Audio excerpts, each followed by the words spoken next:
May I invite Mr. Hani Charnalia to please join us on the stage to receive this prestigious award. As he accepts this honor, I have the privilege of reading the citation bestowed upon him.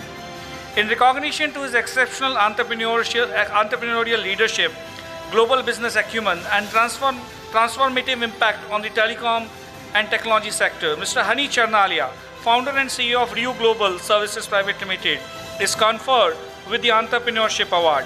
Mr. Charnalia has built a globally recognized consulting and training company, enabling businesses to expand across India, the Middle East, and Africa. With experience in 74 countries and collaboration with 60 plus telecom operators and vendors, he has played a pivotal role in RF planning, wireless technologies, cloud computing, and AI-driven telecom solutions.